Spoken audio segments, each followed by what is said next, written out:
Alors, quand vient le bilan de son année, de ses objectifs, de sa performance, la majorité des gens vont regarder les gains, mais vont aussi regarder donc les plus grosses pertes.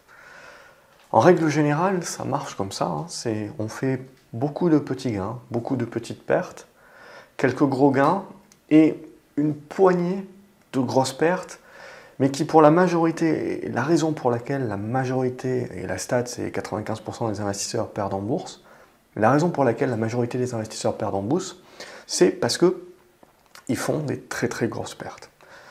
Alors l'idée évidemment, pour s'améliorer, c'est de se focaliser d'abord sur ces grosses pertes, d'aller regarder pourquoi on les fait et de se dire qu'un jour on trouvera la martingale, la stratégie qui nous permettra de ne plus faire de pertes, plus faire de grosses pertes. C'est toujours la même idée quelque part et la même approche, c'est que la raison pour laquelle on fait de grosses pertes, c'est parce qu'on a des tailles de position qui sont trop importantes. Dans la majorité des cas, la taille de position est adaptée au début et on va faire l'erreur ensuite, lorsque le marché va nous prouver que l'on a tort, d'accumuler la position. Il y a bien entendu différents profils, différentes approches en bourse. Et donc, on va retrouver énormément de personnes qui vont dire « pour moi, je fais du pas vendu, pas perdu, je fais du DCA, donc j'achète. Plus ça baisse et plus j'achète, parce que c'est un bon dossier, c'est de la bonne qualité, il y a des bons fondamentaux. Pourquoi pas ?» Mais la problématique, si vous voulez, c'est quand on va nous dire que c'est ce que font les gérants. Globalement, les gérants, ils vont acheter une boîte parce qu'ils considèrent qu'elle cote en dessous de son prix, de sa valeur. Et donc, si elle continue de baisser, ils vont vous dire « moi, je suis content parce que je peux la payer encore moins cher sur le marché. » Et donc, ils vont continuer de l'accumuler, de l'acheter. Les particuliers, du coup, se disent « je vais faire exactement la même chose. » Et donc, il y a beaucoup de particuliers également qui se disent que je peux faire la même chose que Warren Buffett. La problématique, c'est que très souvent, dans la majorité des cas, on oublie une chose qui est la plus importante, c'est la taille des positions. Et dans la majorité des cas, on ne voit pas que le gérant, globalement, même s'il continue d'accumuler cette valeur-là à la baisse, il n'en a toujours que pour 3, 4, 5% de son portefeuille. C'est très rare les gérants qui vont avoir des positions de plus de 10% dans les portefeuilles, si ce n'est des plus petits gérants qui ont un moins d'encours et qui vont donc prendre des paris un petit peu plus gros, etc. Mais dans le commun des mortels, quelque part, c'est ça l'idée. Et donc évidemment, c'est ça également que la majorité des gens ne vont pas voir dans un certain nombre de suivis de position. Et eux, les particuliers, vont perdre parce qu'ils vont se mettre bille en tête que jusqu'à présent, à chaque fois qu'ils ont accumulé un certain nombre de valeurs qui étaient des bons dossiers, ils ont toujours réussi à retomber sur leurs pattes, c'est-à-dire que le cours a toujours réussi à remonter la pente et que donc même ils ont pu avoir la capacité d'accepter de la moins-value latente pendant X mois, voire X années, et ils sont retombés sur leurs pattes, ils ont même potentiellement gagné de l'argent. La problématique, pour moi, c'est toujours la même, c'est que la problématique de cette approche, c'est qu'elle va marcher dans 90% des cas. Mais elle va marcher dans 90% des cas, non pas parce que vous avez une compétence accrue, mais parce qu'il y a un cycle de marché. Un cycle de marché pendant lequel, si vous voulez, le marché va gommer vos erreurs. La problématique que l'on va retrouver avec ça, c'est que ça vous apprend la mauvaise leçon. C'est-à-dire qu'il y a beaucoup de personnes qui vont me dire tu décris le pas vendu, pas perdu, tu décris le DCA sur action comme étant dangereux, mais regarde, par exemple, j'ai acheté telle action et j'ai connu une moins-value latente de 30-40%, et finalement, 6 mois, 7 mois, 10 mois, 12 mois après, je suis revenu à mon prix de revient. Donc ça veut dire que le pas vendu, pas perdu, ça marche, ou que le DCA sur action, ça marche aussi, ça me permet de lisser mon prix de revient, et je m'y retrouve comme ça. La première question à se poser, c'est déjà quelle est la part du portefeuille action dans le patrimoine global. Évidemment, il va de soi que l'on peut plus facilement mettre en place ce type de stratégie-là si évidemment à côté on a sécurisé sa vie, un toit au-dessus de la tête, sa famille, etc. Et donc si la part du patrimoine boursier en effet est réduite par rapport au reste du patrimoine, ça peut en effet mettre les choses un peu plus en adéquation. avec ça. Mais toujours est-il que pour moi, on apprend la mauvaise leçon. C'est-à-dire qu'en effet, 9 fois sur 10, l'action remontera. Et donc, vous vous taperez sur l'épaule parce que vous avez lissé, vous avez accumulé dans la baisse et ça vous a permis d'avoir une plus ou moins grosse position et de vous y retrouver. Et ça vous apprend la mauvaise leçon parce que la 10e fois, l'action ne remontera pas. Alors, bien entendu, pour les plus jeunes d'entre vous, ceux qui sont en bourse depuis pas si longtemps que ça, vous n'avez pas forcément cette expérience-là. Pour vous, à chaque fois que vous l'avez fait, ça a fonctionné. À partir du moment où vous avez sélectionné des dossiers de qualité, ça a fonctionné. La problématique en bourse, c'est qu'on ne peut pas avoir de certitude. Un dossier de qualité aujourd'hui, on ne sait absolument pas s'il continuera d'être un dossier de qualité demain. Ça peut changer. Donc on peut avoir des convictions, mais tout peut changer. Le marché peut se faire disrupter et un leader peut très rapidement devenir un colosse au pied d'argile. Donc l'idée là-dessus, c'est d'être un éternel étudiant du marché et de toujours se remettre en cause et de n'avoir absolument aucune certitude. Et pour ce faire, c'est toujours d'avoir un plan. C'est-à-dire qu'il n'y a pas de mal à spéculer, il n'y a pas de mal à investir à long terme et accumuler dans la baisse.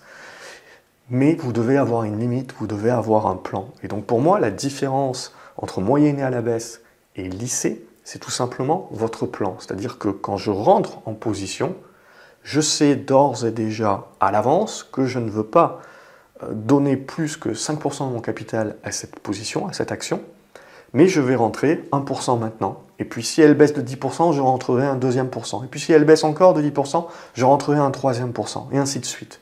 Mais je sais qu'une fois que j'ai lissé dans la baisse à mes 5%, je ne dépasse pas ça. La problématique de la majorité des investisseurs particuliers, c'est qu'ils dépassent ça. C'est-à-dire qu'ils n'ont pas de plan, et ils vont accumuler dans la baisse parce que c'est un bon dossier, on leur a dit que c'est un bon dossier, ils ont un billet dessus, donc ils vont aller lire un certain nombre d'articles, etc. Tout ça va leur raconter que c'est un bon dossier, etc.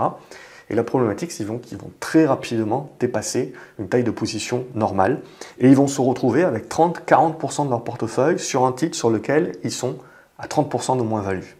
Alors oui, en effet, certains de ces titres vont remonter, et donc on sera content, on applaudira dès demain, et on se dira, ben voilà, tu vois Julien, pas vendu, pas perdu, ça fonctionne, et j'ai réussi à récupérer ma mise.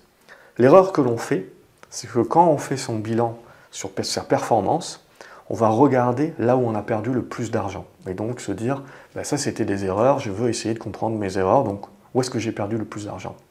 Vous voulez que je vous dise où est-ce que j'ai perdu le plus d'argent?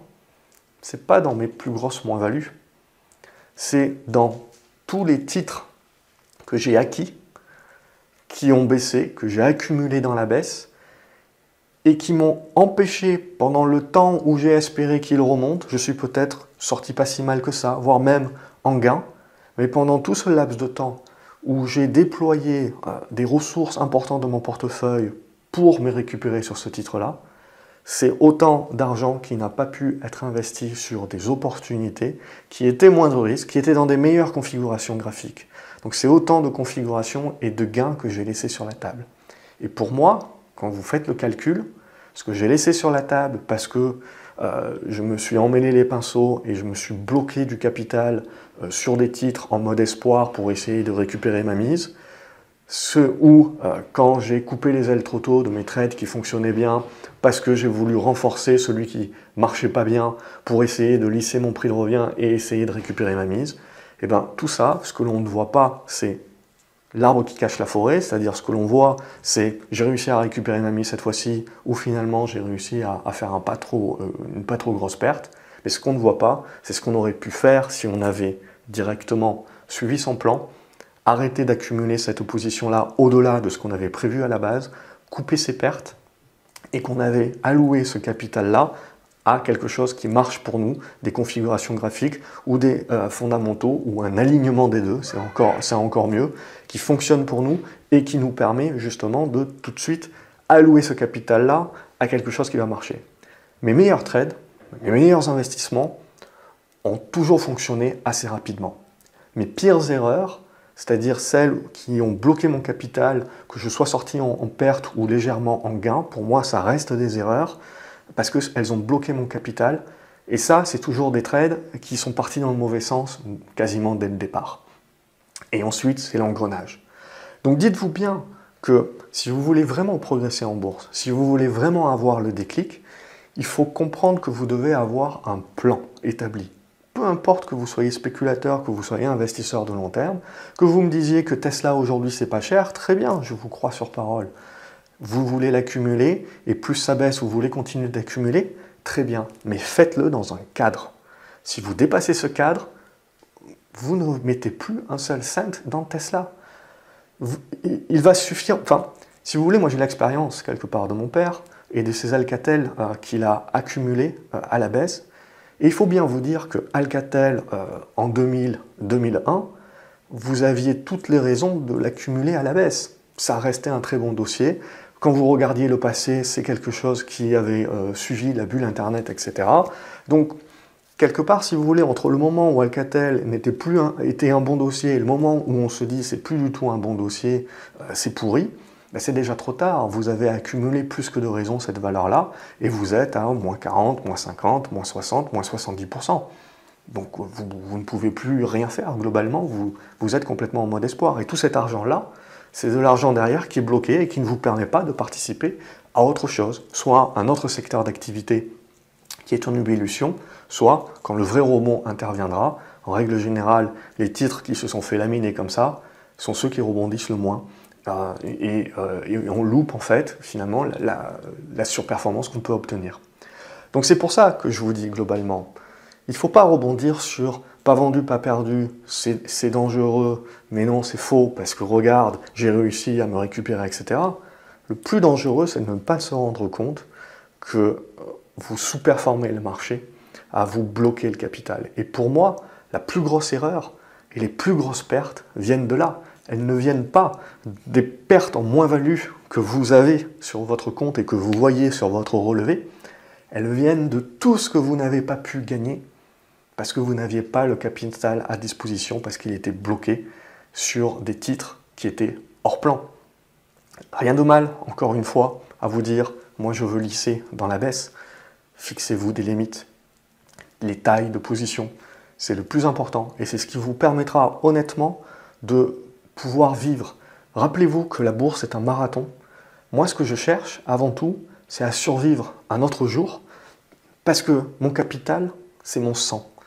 Si mon capital se fait rogner, si je de moins en moins de sang, je ne pourrai pas participer aux prochaines configurations quand ça sera beaucoup plus net, quand ça sera plus facile, que ça sera plus visible.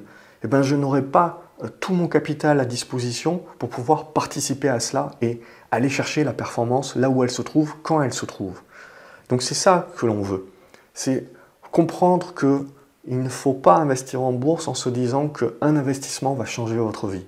Ça, c'est la course à la ruine parce que ça veut dire que vous allez surdimensionner votre position et si vous avez raison, tant mieux, ça fera un joli film à Hollywood, mais ça vous apprendra une nouvelle fois la mauvaise leçon, parce qu'il suffira d'une fois pour avoir tort, de la même façon qu'il suffit d'une fois que l'action que vous pensez qui est un bon dossier et qu'elle finira par remonter et que vous surdimensionnez, finisse par ne pas remonter. Et les 9 fois où votre pas vendu, pas perdu, votre DCA aura fonctionné, et bien vous vous rendrez compte la 10e fois que les 9 fois où ça a fonctionné, c'était pas une bonne raison globalement. C'était pas de la compétence, c'était pas justement lié à votre surcapacité. C'était uniquement lié à du cycle, à du flux de marché, à de l'aléatoire globalement, et vous vous êtes pas rendu compte que vous faisiez l'erreur. Et c'est ça pour moi le plus grave, si vous voulez, c'est que si on ne regarde ces trades, ces investissements, que par les pertes qu'ils génèrent ou les gains qu'ils génèrent, vous pouvez être certain que vous allez continuer à faire les mêmes erreurs, parce que des fois on fait des erreurs qui nous font gagner de l'argent, et ça nous empêche de voir justement l'arbre qui cache la forêt. Donc ça, c'est vraiment mon gros conseil pour vous. C'est vraiment pour moi ce qui fait réellement le déclic, c'est de se détacher des résultats, de se concentrer sur le process, se concentrer sur la gestion du risque. La seule chose que l'on peut savoir demain, c'est pas où sera telle ou telle action, c'est pas quel sera le monde, où sera l'économie. On peut faire des hypothèses de travail, mais la seule chose qu'on peut manier avec certitude, c'est sa défense, jouer sa défense avec sa gestion du risque, sa gestion des tailles de position. Et ça passe surtout par la gestion des tailles de position pour moi. Et ça fait toute la différence, parce que vous aurez des accidents en bourse. Il y aura des surprises. Ce que l'on veut, c'est éviter qu'un accident plombe complètement votre portefeuille, votre capital, parce que ça plombera aussi vos émotions, votre mental, et ça vous empêchera plus tard de saisir les opportunités. Et ça, c'est ce qu'on veut. On veut éviter que 1 ou 2 accidents plombent complètement notre portefeuille. Et la seule façon de faire ça, c'est de gérer le risque, de gérer les tailles de position. Alors bien entendu, vous pourrez me dire, Warren Buffett, il a quasiment tout son portefeuille sur Apple, ce n'est pas diversifié, etc. Très bien, mais c'est Warren Buffett. C'est Warren Buffett, il ne gère pas de la même façon que vous, il n'a pas que du côté, il a aussi du non-côté, il y a tout un background derrière. Apple continuera peut-être d'être un bon dossier, ou ne le sera plus. La différence, si vous voulez, c'est que lui, il a une taille de portefeuille que vous n'avez peut-être pas et qui lui donnera la capacité justement de rester dans son plan. Parce que lui aussi, il a un plan. Et Warren Buffett aussi a fait énormément d'erreurs, des erreurs qui lui ont coûté extrêmement cher. Et donc c'est ça aussi qui est important de bien comprendre, c'est qu'un trade ne doit pas être vu comme changeant votre vie. Ça, c'est la route droit à la ruine. Donc, il faut réfléchir justement que ce que l'on veut, c'est avoir la capacité jour après jour d'avoir suffisamment de capital pour pouvoir saisir des nouvelles opportunités. Et donc, ça veut dire que je ne dois pas mettre en risque inutilement mon capital face à un accident. Ça veut dire aussi que je dois rester humble et je dois avoir la modestie d'accepter que je ne sais pas et qu'à tout moment, il peut y avoir un accident. Et donc, à tout moment, la façon dont je me protège de cet accident, ce n'est pas le stop loss, c'est la taille de position. Parce que c'est bien plus facile de me récupérer d'une perte, d'une ligne où je vais perdre 20% ou 30%, mais qui pèse 5% de mon portefeuille, plutôt que la ligne que j'ai accumulée, que j'ai lissée dans l'espoir que ça remonte, et je me retrouve à moins 50% de moins-value latente. Alors je peux me rassurer, je peux continuer de me biaiser en lisant les forums et les articles qui vont bien, mais ça veut dire que pendant un an, vous êtes en moins-value latente de 50%, éventuellement vous récupérerez, mais vous finissez votre journée, votre performance de l'année à 0. Alors qu'éventuellement, si votre action qui était à moins 30 ou moins 50% est remontée, ça veut dire que des actions de meilleure qualité ont fait bien mieux également. Donc c'est de la perte d'opportunité. Donc, pour conclure, la plus grosse perte et la pire erreur en bourse, c'est pas justement votre plus grosse perte, la plus grosse moins-value que vous avez prise. C'est justement les pertes d'opportunités. Et donc, ce qu'il faut avant tout travailler, ce ne sont pas nécessairement vos défauts. Alors, bien entendu, il faut essayer de couper plus rapidement ses gains. Il faut tout cadrer dans des plans comme je vous l'ai expliqué. Mais en fait, travailler sur vos qualités également.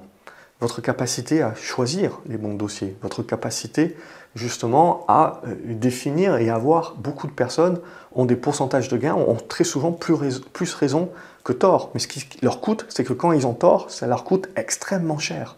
Donc ce qu'il faut travailler justement, c'est que quand on a tort, il ne faut pas que ça nous coûte cher. Et quand on a raison, il faut que ça nous fasse gagner gros. Ça veut dire qu'il faut avoir cette capacité en fait inverse, c'est-à-dire de moins lisser les actions quand elles baissent, mais d'apprendre beaucoup plus à les accumuler quand elles montent. Et donc décupler les gains à partir de ce moment-là.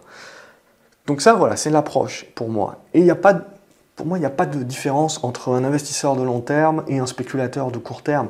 C'est la même logique et la même approche qu'il faut avoir. Bien entendu, derrière, dans le détail, ça changera un petit peu, mais c'est vraiment la vision qu'il faut avoir.